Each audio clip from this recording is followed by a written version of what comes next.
I must say, it's a weird and bizarre feeling knowing that you're, like, never, ever, ever going to experience sleep, like, ever again.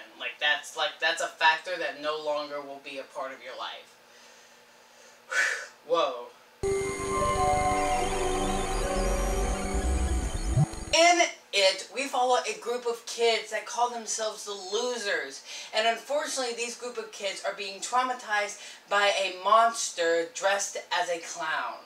Look, you guys, I was so excited for it. This is, of course, based off of the beloved novel from Stephen King that was once made into a TV movie a long time ago, but is now getting a proper big screen reboot. And ladies and gentlemen, I am so freaking happy to announce that it is a freaking triumph for horror, and this movie deserves all the praise and all the gold that is coming to it. I think that this movie has so much heart and emotion, and that emotion is put in the right place, which makes you really care for these kids and to care for the people of this town.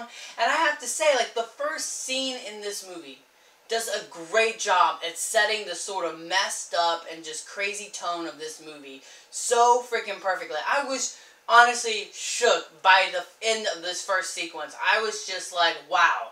Like, I know that I'm not sleeping when I get home tonight. I love that the movie wasn't afraid to push itself, go above and beyond, and just get as weird as possible. Because we know the things that are up in Stephen King's mind are freaking weird. And this movie embraces it, but also grounds it and like a sense of realism. Also, it is always so freaking great to see a big, fat, studio horror movie at this level of craftsman. I mean, I've said that before about other horror movies, but this movie's on another level. This is a gorgeous looking movie. There are some beautiful sweeping shots. Some of the horrific sequences are shot incredibly well. And look, we have to talk about Bill Skarsgård.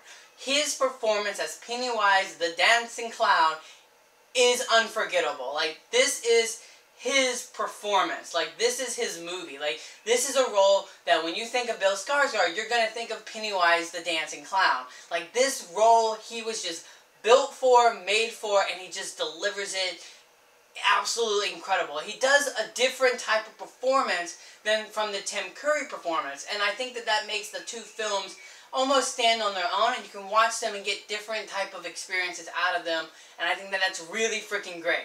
Now, in terms of issues with the movie, I do have a few minor issues. Yes, I did start this movie around midnight, so maybe it has a little bit to do with that, but the movie, you definitely feel the length of the movie. There was a couple of moments where I was like, whew, like, this movie's long. But yeah, I would honestly say that my biggest issue with the movie is there's some great humor in this film, and y'all know I love me some comedy in my horror films, but there are a couple of times where, man, I felt like the jokes were just not needed. Like, how many times did we need, you know, jokes about measuring people's dicks? Like, it got a little repetitive in some of the humor and stuff like that.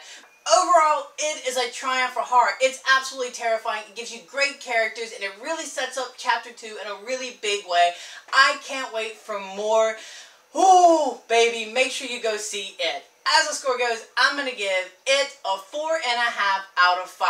Look, I know this is only part 1 of the overall story, but I can definitely say full-heartedly, I'm going to enjoy the 2017 version more than the original. Ooh, I absolutely love this movie. So let me know in the comments section below what you think of it if you saw this movie.